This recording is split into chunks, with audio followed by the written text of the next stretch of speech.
The live TV, सच सबसे आगे।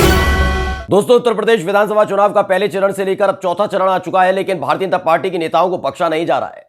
कहीं लताड़ा जा रहा है, कहीं उन्हें फटकारा जा रहा है और कहीं खदेड़ दिया जाता है। एक बार फिर से मनोज तिवारी, जो भारतीय जनता पार्टी के सांसद भी हैं और दिल्ली के अध्यक्ष भी रह चुके हैं, उन्हें एक बार फिर से खदेड़ दिया गया। देवरिया पहुंचे थे, सोचा था कि पूर्वांचल में तो कम से कम उनकी पकड़ है, उनको लोग सुनते हैं, उन्हें पहचानते हैं, उनके गाने पर ठुमकते हैं और उनका खुली बाहों से स्वागत किया जाएगा। लेकिन कैसा स्वागत किया गया है, आज हम अपनी वीडियो में आपको दिखाने जा रहे हैं। नमस्कार, मैं हूं प्रज्वल गौतम और आप देख रहे हैं द लाइव टीवी। कुछ ऐसी ही सोच के साथ एक बार और पहुंचे थे मनोज तिवारी। आपको याद होगा कि पहले चरण में नोएडा में चुनाव था, उस दौरान भी पहुंचे थे और वहां पर भी उन्हें खदेड़ दिया गया था। ऐसा ही कुछ देखने को मिला देवरिया में। उन्होंने सोचा कि पश्चिम में जो कुछ हुआ है, पूर्वांचल में तो कम से कम नहीं होगा। भोजपुरी बोली जाती है, भोजपुरी के गायक हैं, नाचते हैं, गाते हैं, ठुमके लगाते हैं, उनके गाने पर भी लोग ठुमके लगाते हैं, तो उनका स्वागत किया जाएगा। लेकिन जो स्वागत देवरिया की जनता ने मनोज तिवारी का किया है, उसे आपको वो भूल नहीं पाएंगे। वो समझ गए हैं कि जिस पार्टी के साथ वो जुड़े हुए हैं, अब उसको लोग पसंद नहीं करते हैं। यानी कि देवरिया पहुंचे हुए थे, पार्टी का जो प्रत्याशी उनके प्रचार के लिए पहुंचे थे, और उसके बाद जो कुछ हुआ, पहले वीडियो देखिए, आगे बताते हैं हुआ क्या है।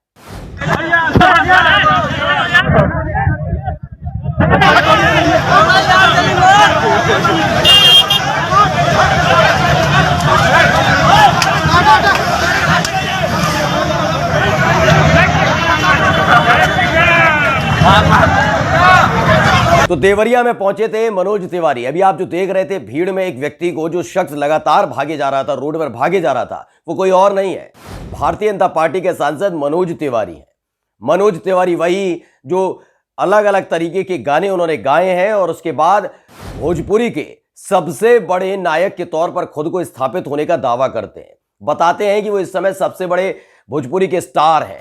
लेकिन देवरिया की जनता ने उनका कुछ स्वागत ऐसे किया। दरअसल जब ये प्रचार करने पहुंचे थे तो जनता ने, जो जनता थी वहां की देवरिया की, वो भड़क गई। भारतीय जनता पार्टी का झंडा देखकर भड़क गई। अब सोचिए, ये तो मनोज तिवारी हैं, भाजपा का झंडा देखकर तो प्रधानमंत्री नरेंद्र मोदी की रैली में नहीं आते लोग, अमित शाह की रैली में नहीं आते, योगी आदित्यनाथ की रैली में नहीं आते, वहां के नेता, कार्यकर्ता, सांसद, मंत्री सबको खदेड़ा जा रहा है, तो मनोज तिवारी क्या चीज थे। तो मनोज तिवारी पहुंचे कार में सवार होकर, लोगों ने घेर लिया था, तमाम तरह के सवाल किए जा रहे थे, पूछा जा रहा था, जवाब वो दे नहीं पाए। और उसके बाद क्या हुआ कि आखिरकार अपनी गाड़ी को छोड़ना पड़ा और भागना पड़ा। भागते भागते किसी और की बाइक पर बैठ गए और वहां से रफू चक्कर हो गए। वीडियो देखिए।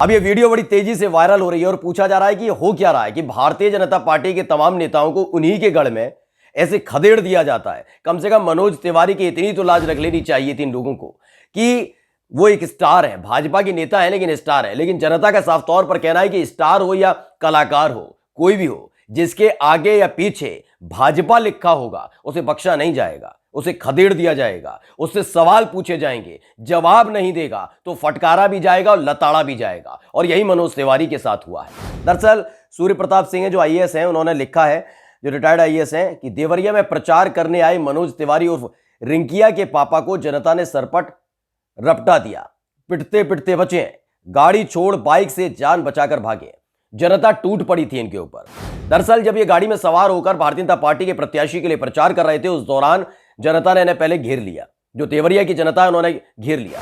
ये समझ लीजिए मारपीट की नौबत आ गई थी। हंगामा देखकर आप समझ रहे होंगे, आगे आगे ये थे, पीछे पीछे जनता, आगे आगे ये थे, पीछे पीछे जनता। पुलिस वाले भी हाफ गए थे कि बचाएं कैसे, क्योंकि भारी तादाद में देवरिया की जनता थी। अकेले मनोज तिवारी थे जो भाग रहे थे और सब तरफ से पुलिस वाले भी बचाने की कोशिश कर रहे थे कि कैसे भी करके मनोज तिवारी को बचा लिया जाए। अचानक से एक बाइक नजर आती है, वो बाइक पर सवार होते हैं और वहां से सरपट निकल लेते हैं, वरना आज पिट ही गए होते। इस तरह की स्थिति बनी हुई है। दरअसल आपको याद होगा, हमने शुरुआत में आपसे कहा कि पहले चरण से लेकर चौथा चरण आ चुका है। ये पहला चरण और चौथा चरण, ये सारे चरण कम से कम मनोज तिवारी के लिए तो बड़ी फजीहत वाले रहे। क्योंकि पहले चरण में आपको याद होगा कि गौतम बुद्ध नगर की 3 सीटों पर वोटिंग हो रही थी और उसमें जो वोटिंग हुई थी उससे पहले प्रचार भी चल रहा था। तो प्रचार के दौरान पहुंचे थे मनोज तिवारी। वो तस्वीर और वो वीडियो भी हमने आपको दिखाई थी कि किस तरीके से मनोज तिवारी जब नोएडा पहुंचे थे, क्योंकि नोएडा से रक्षा मंत्री राजनाथ सिंह के बेटे पंकज सिंह, जो मौजूदा विधायक भी हैं और प्रत्याशी भी है भाजपा के, उनके पक्ष में चुनाव प्रचार करने पहुंचे थे। आपको याद होगा कि हमने आपको दिखाई थी वीडियो और उसमें दिखाया था खबर में कि किस तरीके से झुग्गी झोपड़ियों में पहुंचे थे। उनको लगता है कि जो जितने भी ये पूर्वांचल से आते लोग ऐसी ही बस्ती में रहते हैं, उनको लगने लगा था, और भोजपुरी के अपने आप को स्टार समझते हैं, तो ये पूर्वांचल के होने के नाते वहां पर पहुंचे थे। वहां जाने के बाद ये साफ तौर पर प्रचार कर रहे थे। इसी बीच में खबर निकल कर आई थी कि कैसे ने फटकारा था, न केवल लोगों ने वहां के, बल्कि महिलाओं ने भी इन्हें फटकार दिया था। जो खबर आई थी वो ये थी, जो आज तक ने भी छापी थी, कि पंकज सिंह के प्रचार के लिए पहुंचे थे, मनोज तिवारी का विरोध हुआ, जमकर नारेबाजी हुई। नोएडा में मनोज तिवारी का विरोध करने वाले लोग अखिलेश यादव जिंदाबाद के नारे लगा रहे थे। पंकज सिंह नोएडा से बीजेपी प्रत्याशी और उनके लिए ही डोर टू डोर प्रचार करने मनोज तिवारी नोएडा पहुंचे थे। बड़ी उम्मीद के साथ पहुंचे थे। वहां पर भी इनकी उम्मीदों को तिलांजलि दे दी गई। लोगों ने फटकारा, महिलाओं ने लताड़ा, और उसके बाद ये गाड़ी में बैठे और निकल लिए। इसी में उनकी भलाई रही थी। उसके बाद ये दो जो चरण हुए थे बीच में, उसमें नजर नहीं आए थे। इनको पता लग गया था कि दोनों ही चरण पश्चिम में हो रहे हैं। यानी कि पहले जो चरण था वहां 59 सीटें थी, दूसरे चरण में 55 और तीसरे चरण में भी 59 सीटों पर वोटिंग हुई थी। चौथे चरण का जो हिसाब किताब था, चौथे चरण में भी 59 सीटों पर वोटिंग होनी है, और उसके लिए प्रचार का भी चल रहा है हिसाब किताब।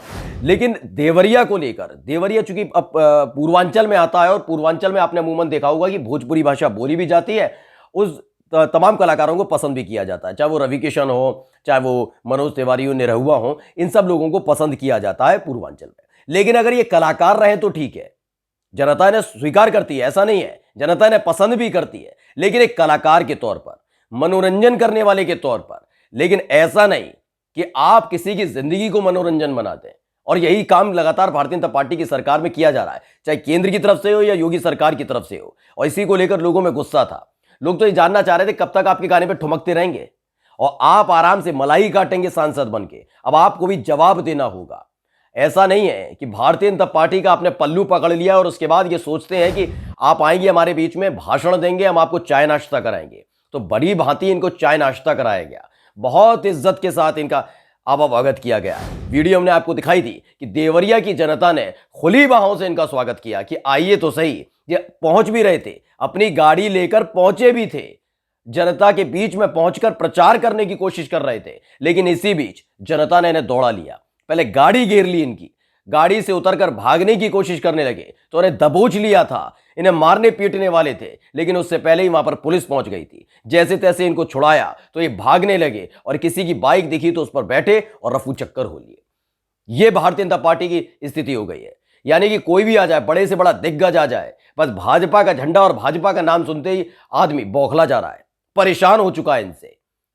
तो ये मनोज तिवारी की हालत ऐसी खस्ता कर दी है। जो उनका गढ़ हुआ करता था, पूर्वांचल उनका गढ़ हुआ करता था, भोजपुरी वाला जो इलाका है वो उनका गढ़ हुआ करता था, वहां लोग पहचानते थे। आज वही लोग उन्हें खदेड़ देते हैं, भगा देते हैं।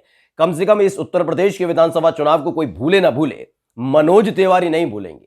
मनोज तिवारी ये समझ चुके हैं कि भारतीय जनता पार्टी के साथ जुड़कर किस तरह से उन्होंने अपनी फजीयत करा ली है। पश्चिम के लोग हो, जो पूर्वांचल के लोग पश्चिम में जाके रह रहे, वो भी नहीं छोड़ रहे हैं। अखिलेश यादव का जिंदाबाद के नारे लगा देते हैं उन्हीं के मुंह पर। तो जब वो देवरिया अपने असल इलाके में जाते हैं, असली गढ़ में जाते हैं, वहां पर भी उन्हें खदेड़ दिया जाता है और पिटने की नौबत आ जाती है। नमस्कार। द लाइव टीवी, सच सबसे आगे।